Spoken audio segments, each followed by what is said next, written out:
Welcome to A Walk in the Park with Animal Friends. Skye, guess who we've got with us today? We've got Dr. Sam. Dr. Sam has got a friend with her called Arthur.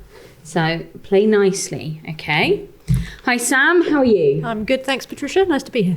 Good. So Sam, do you want to do a quick intro to you, what you do, where you work? Yeah, of course. So I'm Sam Webster and I am the Director of Clinical Operations at Joii Pet Care. So I am a vet by trade and have been for over 10 years now. And I work for Joii Pet Care, who are a telemedicine company. And what does that mean? That means that we provide veterinary access that's affordable and accessible, all in an app. So all through the click of a button. We provide calls with vets, video calls, so that we can help you with problems. And we can really help with things such as upset tummies, itchy skin, lameness if your pet's hurt their foot. So we can resolve around 70% of the things we see when we see those video calls. Amazing. We also have access to our incredible nursing team through our nursing health clinics, and they can help you with everything from picking the right diet, which can be a minefield, all the way through to helping train your new puppy who's just come home. And there's also our symptom checker. So without even talking to anyone, with a few clicks of a button, you can find out what you should do for your pet if you're ever concerned. Lovely. And if you're an Animal Friends customer, you are able to download and use the Joii app for free, and you can talk to a vet 24/7. Yes. But also, if you're not an Animal Friends customer, Joii is accessible to everybody. It is, yes. So the app is free to download. The symptom checker and our nurse clinics are completely free to everybody. And then, as you say, if your insurance policy works with us, then you can access those vet calls for free, but you can also pay when you need to access those as well. Lovely. So, telemedicine. So Yes. Technology in the vet space isn't new, right? No. So technology has changed over the years, but it's hotting up massively now. So one of the things I'd love to pick your brains on today is really around AI in the vet space. Yeah. So do you want to take us through a bit about what is AI? Yeah, of course. So AI, artificial intelligence, it's a really hot topic at the moment. And I think it can mean a whole host of things, depending on who you ask. Really, it's a machine making reason, using the facts it's given to tell you something important, and almost a machine brain, if you will. Now, that could be a case of, say, our symptom checker, which very basically will go through a number of steps and give you an outcome. But we can be talking about a whole brain that reasons and thinks and makes massive deductions that maybe we as humans can't even do yet. Yeah. So let's jump into some of the things that Joii or Vet AI. So Vet AI is your kind of research side. Yeah. Joii Pet Care is your app and telemedicine brand. But Vet AI, what are the... Skye racking the studio again. What are some of the key things that you're getting involved in, and how are you helping to develop AI for the vet space? Yeah, of course. So AI is being used in both the human medicine and vet spaces already. A lot of it is what we call kind of in the development phase or kind of acceptance phase. So the tools are built, but they haven't been completely assessed to prove that they really do work as well as a human being, if not better. So there's technology out there doing everything from looking at x-rays to tell you what they can see, to actually predicting and identifying diseases on lab tests. So in America, I think Cushing's disease is one that is being AI investigated and diagnosed. And we're working on a whole host of things that can start to contribute to that veterinary data and that AI that can really make a difference in the future. Okay. So Cushing's disease, what's so that's that? a hormone disease where dogs produce too much of a steroid. Typical symptoms include putting on lots of weight and a big pot belly, getting really hungry, and losing a lot of hair. Okay. So we're going through a number of different tools there. So you spoke about the symptom checker earlier. How does that work? What does that mean? How can, what's the benefit for people for using it? Yeah, of course. So, I mean, what is our symptom checker? I'll take it really back to the start. Really, it's just a set of questions that make a decision based on your answers. It's a massive flowchart, decision tree, but it's all been built by our vets and our team. So it's all those decisions are backed by an expert, a veterinary expert who knows what the answer should be based on their many years of experience. So, for example, our vomiting and diarrhea. algorithm. If you tell us how long your pet has had the symptoms, which symptoms they've got, how they're behaving off the back of that, and what you've already tried, we can tell you if you could treat that at home with a diet or if you need to go into an emergency vet right this second. Yeah. I think Skye's saying you can definitely treat that from home, right, bud? Hey? Food sounds good. So we've got the symptom checker. So there's some really other cool tools that you're working on.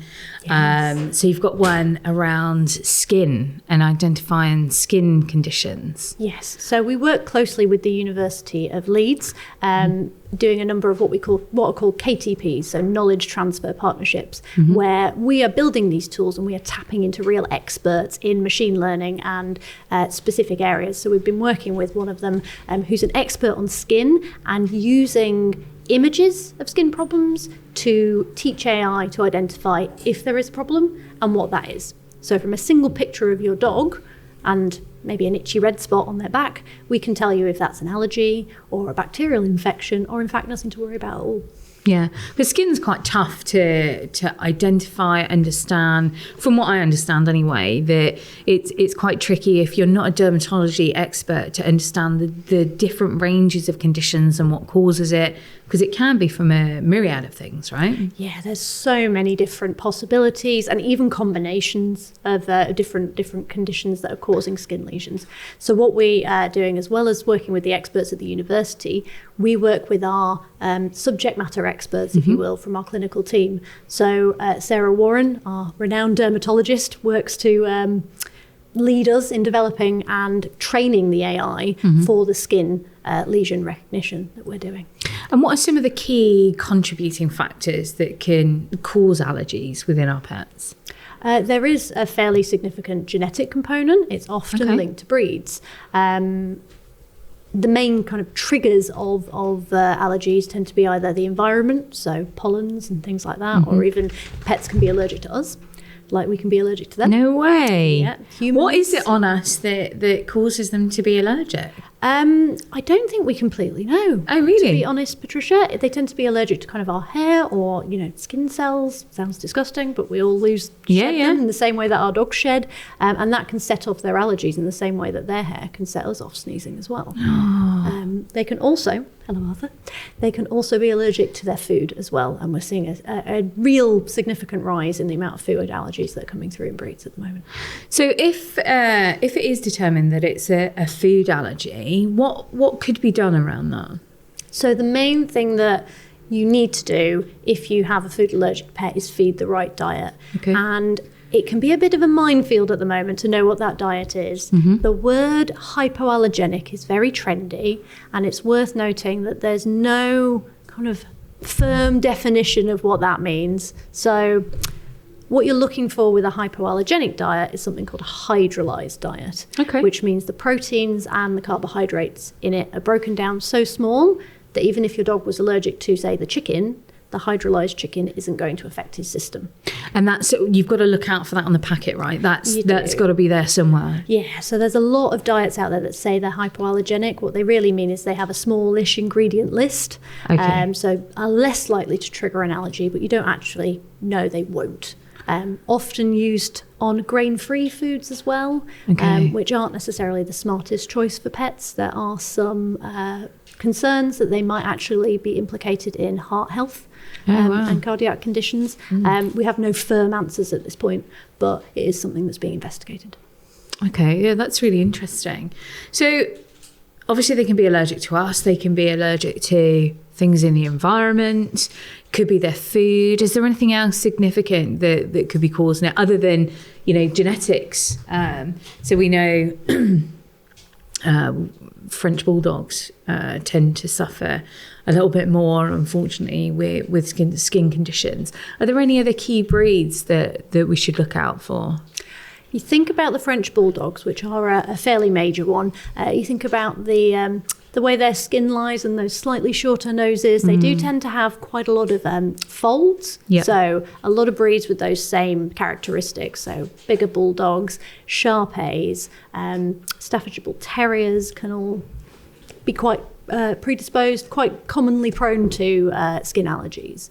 You also get some other breeds as well that you'd never think it of, maybe, such as Labradors. They can be quite prone.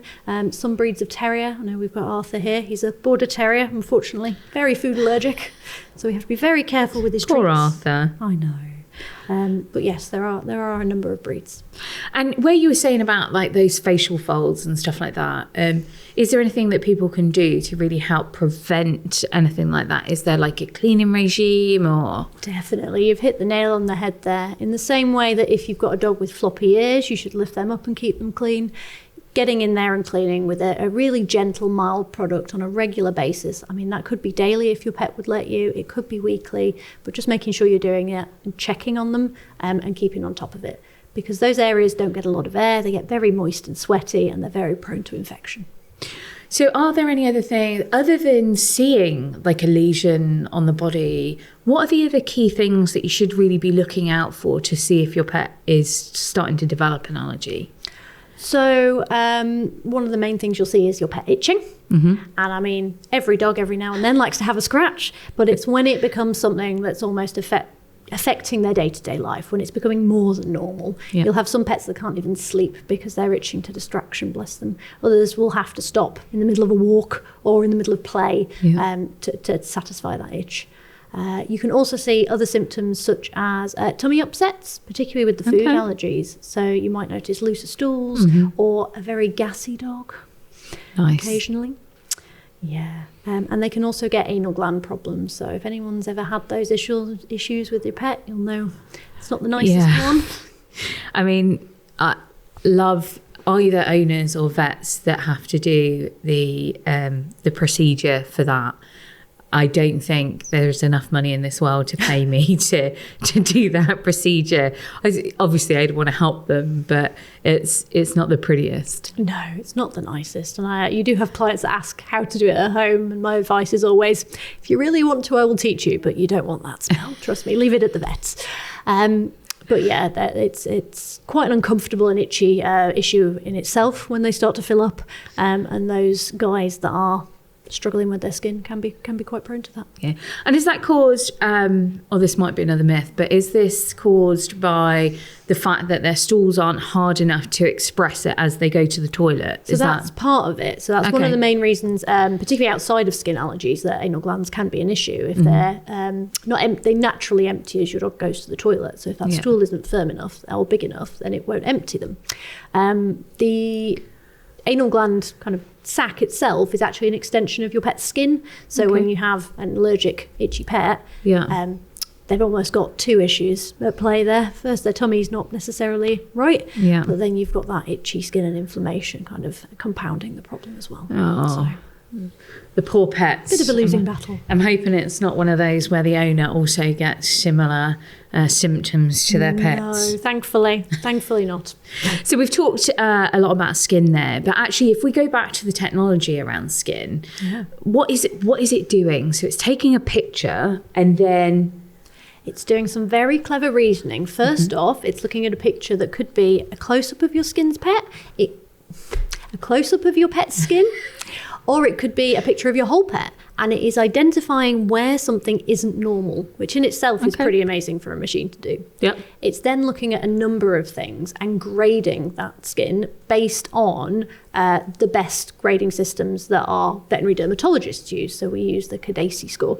And that means we're looking for redness, we're looking for hair loss, we're looking for any skin thickening, and any kind of damage, which is generally caused when a pet is itching and they scratch themselves with their claws. It will then make an assessment on how bad all those things are and tell us off the back of that, based on how bad it is and based on the combination, first that there's an abnormality, and then, we're not quite there yet, but down the line, what is causing that problem? Amazing. Or likely to cause that problem. Yeah. Because at the end of the day, a machine can be clever, but it's only as clever as the person who trains it. And you do need that human touch to kind of fact check and make sure we're on the right track. Yeah. So while we're talking about that subject, do you ever see this AI replacing vets in the future? Oh, no. I think, as I touched on, the AI is only ever as clever as the data you feed it. So as much as we are training it with human beings, there's changes and advances and learnings about these diseases, these conditions that, say, cause skin issues all the time. So we need to constantly update it, and we also need to fact check it to make sure that it is making the best decisions.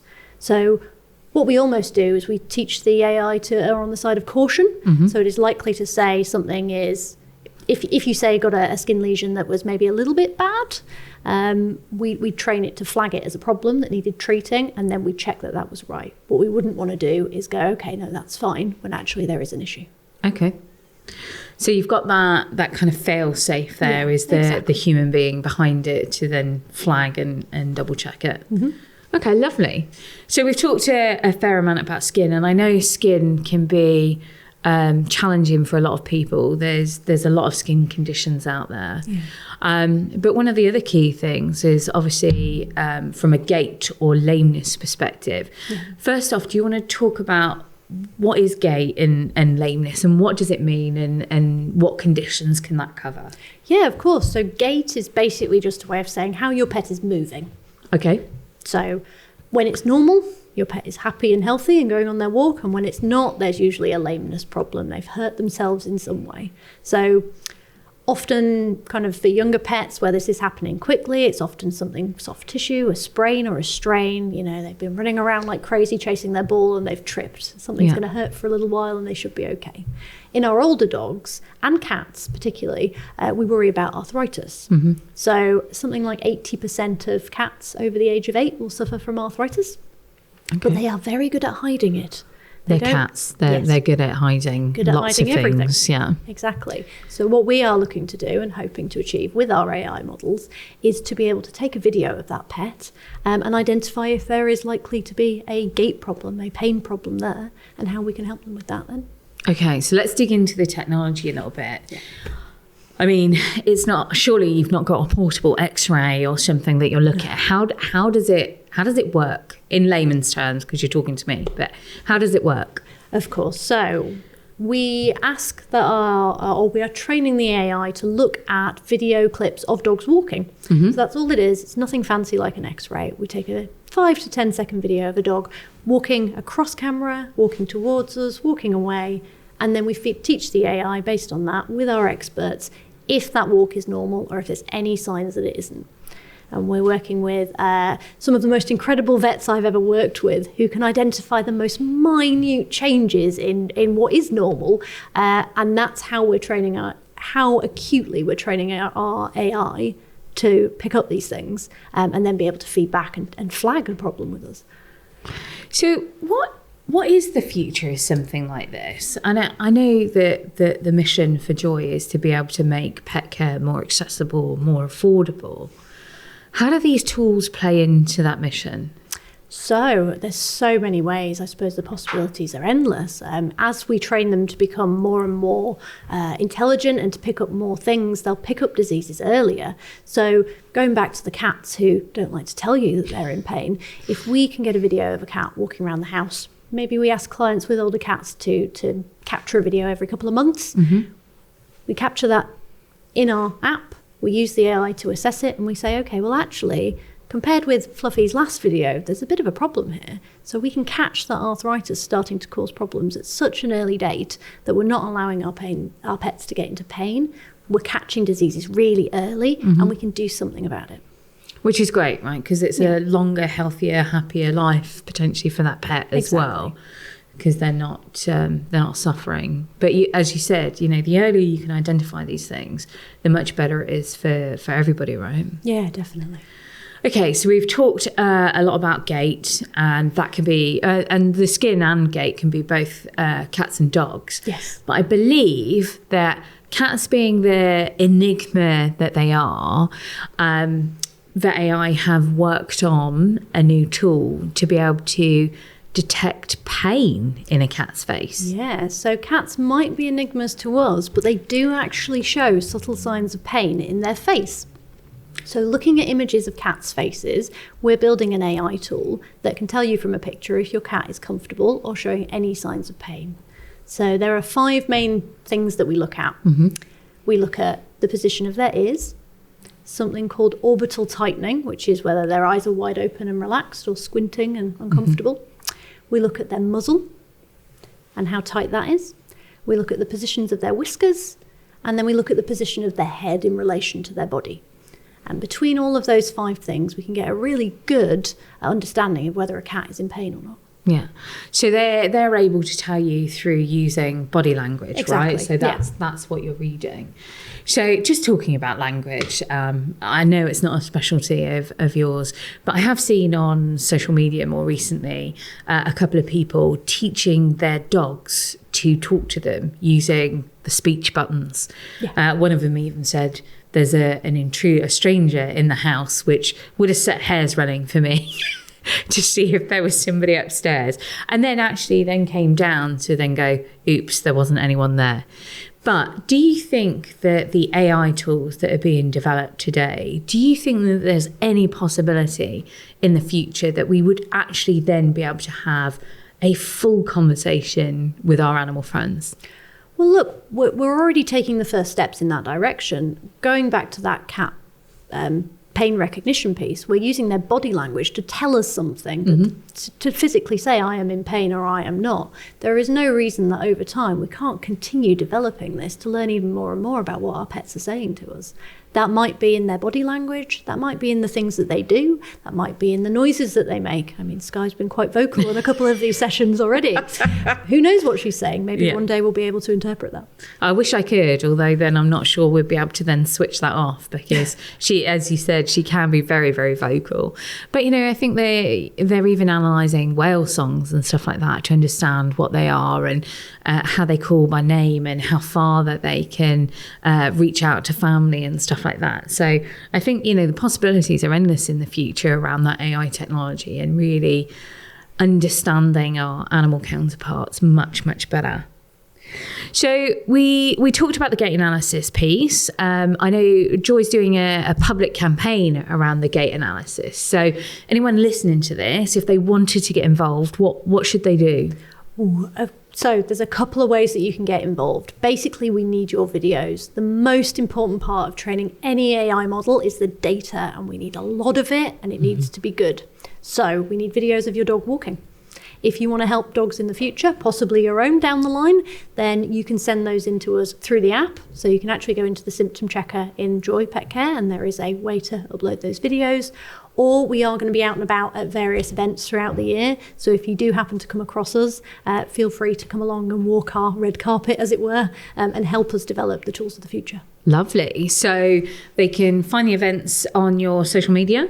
Yeah. Fabulous. As they are locked in, we will get out there and shout to everybody. Absolutely. So would my dog have to be lame to take some videos? Is that all you're looking for? Not at all. So our model needs to know what's normal as well as what's not. So every dog is welcome, whether they've got a problem or not. Lovely. What do you think the challenges are for the future around AI and specifically in the veterinary space? Really interesting question. There is a lot of fear that I think that how it is used will be improper. We've already touched on the fact that we don't believe that it will ever replace an actual clinician, that human element, because no matter how well you train a model, it is still a computer. There are certain leaps of logic it just can't make. It doesn't have gut feeling in the way that you or I would. So as long as it is used properly and with those fail-safes and in conjunction with a human being, there shouldn't be an issue. But there are ethical concerns, and I know they exist in the human space as well. I suppose a little bit of it is around where responsibility lies if it does go wrong, which is why I touched on we'd always almost err on the side of caution and make sure that human element, that backstop and fail-safe is always there. Yeah, I mean, similar to driverless cars, right? Exactly. So they're very much a thing, but they're not really out in the public at the moment. But see, the technology is there, but the ethical conundrum, I suppose, comes down to with the driverless car comes down to if there is an accident, who is responsible? Ultimately, responsibility is where these things, I think, have to be carefully thought through and used appropriately. Because if a machine goes wrong, someone has to be accountable for making sure it doesn't happen again. Yeah, and it's definitely not an IT switch it off and switch it back on again. No, it's definitely not going to fix it. So the future of AI and telemedicine specifically, what are the additional things that you think it can help you do via telemedicine that maybe you couldn't do today? I think, like we've said, the possibilities are vast, almost endless. If we get enough data and use a well-trained AI model, then there is the chance that it will start picking out patterns, disease patterns that we don't even know exist yet, and we couldn't even begin to guess exist at this point, because it can, in a way, make leaps of logic that we might be biased not to. Yeah. It might pick out breeds or age groups, or it might even pick out things that don't actually cause diseases, but we assume do. For example, it might be it's not actually Frenchies that are itchy. It might be something completely different about them. But there's so many different ways that we can gather data to make diagnosing and supporting our pets from home so much easier and so much just more efficient and cost effective, I suppose. There's tools that are being developed constantly that can help with that. So we've got a couple of them here. Amazing. I'll talk you through this little device. So this is the Echo. This is a stethoscope. Yep. Now, all you do with this thing... Looks like a remote control, Sam. Isn't it crazy? It doesn't look anything like you'd expect it to. Or a mouse. Yeah, so this thing powers on, and then with our little model here, I don't know if you can even see this guy, but with our little model Arthur, all you do is pop it on. Yeah. This is not where his heart is right now, by the way, just modelling. And that would record to your phone. Okay. So not only can we have his heartbeat and a full kind of ECG trace, we can then keep that data and we can share it with experts, cardiologists. We can track that on a regular basis if he's got a condition at home without you having to bring him in. And we can keep it and we can teach models to then find problems and find patterns and flag if there's a problem before we even know it. I mean, that's... technology that you can essentially fit in your pocket that can do all of that. Incredible. Is just unbelievable, right? Isn't it? Yeah. And with specific heart conditions as well, and being able to monitor it and have that almost care in home that then you can send in. Exactly. So at the moment, if you were sent home by a cardiologist to do a kind of 24-hour study, they'd send you with a whole harness with rigs and sensors all over on your pet that you'd hire or rent from them for a day and then give back. So this could be something that you could keep at home. You could use it. You could constantly update that information. Take readings whenever you're worried. And then that information is sent straight through to your vet care provider and they can have a look. Because surely as well, that's less stressful for the pet, right? If you've got this heavy vest on that's really alien, they're not going to be their most natural self, right? Exactly. And if you think about the stress being the last thing you want to do for a pet with a heart condition, you want them as relaxed and comfortable in their home as possible. As small as a little device like that can be, it can make a massive impact. Who knew? Well, obviously you knew because you're an expert in the area, but I just had no idea that these kind of tools are available in that size and that portable. Because you expect these massive machines that they lug around on trolleys. But speaking of big machines, traditionally, an ultrasound would be a fairly big machine, TV screen, massive computer, and a probe. Looks like a hand warmer. It does, doesn't it? It's very fancy. But this is an ultrasound probe that connects by Bluetooth to your phone. So not only, again, can we capture that data, can we use that for disease prevention, but we can also much more easily access healthcare with one of these rather than a massive machine. That's insane. Yep. That you can do an ultrasound just from that. With the joys of a smartphone. It's incredible how such a thing as a smartphone has completely changed the way that we access healthcare.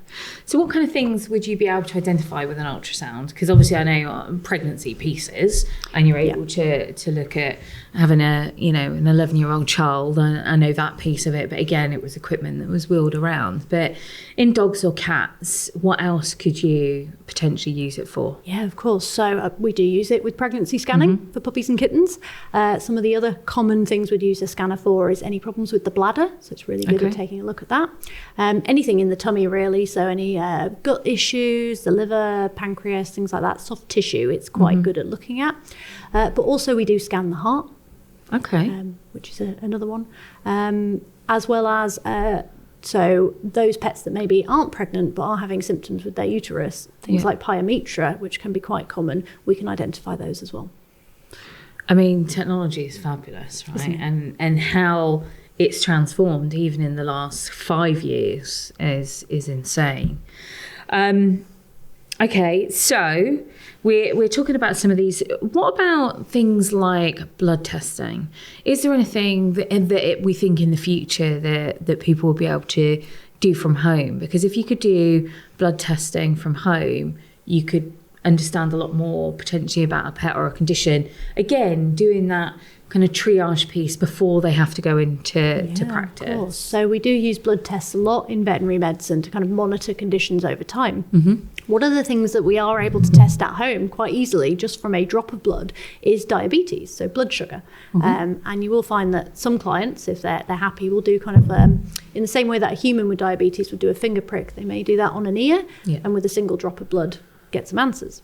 Now, at the moment, for a lot of other things, you need quite a decent amount of blood, a couple of mils, which means you have to go to your vet, and there's a needle and syringe involved. But in the future, a lot of the labs are working towards being able to get more information from a single speck of blood, which is something that we could then work at providing from the comfort of a client's own home. Yeah, which transforms care completely. Right? Yeah, and you know you've got tests already, obviously for feces and urine and stuff like that. Yeah. But are AI tools being used in that space as well? Oh, most definitely. So equipment in the lab space in your vets is potentially already using AI. We have equipment that can scan fecal samples to look for any signs of worms in your pet. We also have equipment that is able to use AI to scan for the different types of white and red blood cells on a smear, so a small sample of blood that's kind of spread on a microscope slide and given to a machine to look at. So this technology is already creeping into the veterinary space and being used. It's just going to take time and samples and volumes of data for it to be completely solidly proven to do the job just as good, if not better, than a human being. Okay. So one key topic that is hot on everybody's mind at the moment is Chat GPT. Yes. And how do you think that might play a role in the future of veterinary care, or what you're able to do from a telemedicine perspective? Well, first off, I would encourage anyone who hasn't had a play with Chat GPT to go and have a go, because it's amazing the things it can do. With just one query, it can use all the information on the internet to produce just about anything you need. But what I will say is it is using all of the information on the internet. Yeah. Now, if you were asking about a health condition for your dog, say itchy skin, it will be pulling information from veterinary articles, possibly from scientific papers, but also from breeder forums and owner groups, and someone that has an individual opinion. So you can't necessarily trust everything it's saying is provided by an expert. So I think the real difference there is who and what is being used to train the AI. So the tools that we are building at Vet AI are all trained by experts on the knowledge that we are training that model. And that's the key thing, right? Yeah. If you want to find out about your pet, because unfortunately at the moment they can't talk to you in the ways that you and I would be discussing things, that seeking that expert opinion is so vital, because you're not then kind of guessing or taking anyone's opinion around it. You really do need to seek out that expert. And that's the key for us, is getting that expertise really easily into the hands of every pet owner. Yeah. Information should be easily accessible. It's just making sure you're getting the right information. Yeah. And having it on the app available. Exactly. To download or go through the symptom checker once you've downloaded the app. You don't even have to interact with anyone. You can just go through the journey. And it's so much safer than utilising a search engine or a social media group, etc., to make sure that you get the right level of information. And as you said, there's always that fail-safe at the end of it. If you're still not sure, you can still talk to a nurse, right? Yep. You don't even have to pay for that. And they'll always refer you on to a vet should they need to. So there's always that backstop in place and that level of expertise available. Even if people are struggling from a cost perspective, because we know the cost of living crisis is affecting a lot of people at the moment, these tools and that advice is still out there for people It's just knowing where to find it, right? Definitely, that's it. Knowing where to look, getting the right advice. And I think that's going to be one of the ultimate wins from these pieces of technology and the AI. At the end of the day, yes, they can be costly to develop, but when we get them out there, they will make care so much more affordable and accessible at the click of a button. Yeah. Fantastic. Well, thank you so much for coming in today, Sam. That's been a hugely interesting topic. I mean, I'm fascinated by the technology that's available, let alone what's to come. And I'm, really looking forward to watching the Vet AI and the Joii pet care app develop over time and offer these tools to make pet care a lot more accessible and affordable. But I really appreciate you coming in to talk to us today, and thank you to all of our listeners. Skye is here somewhere, but she was being a little bit too vocal, so I think she's gone for a little wander. Hopefully she hasn't gone for a walk in the park without me, but we will catch you next time. But thanks again, Sam. No problem, always a pleasure.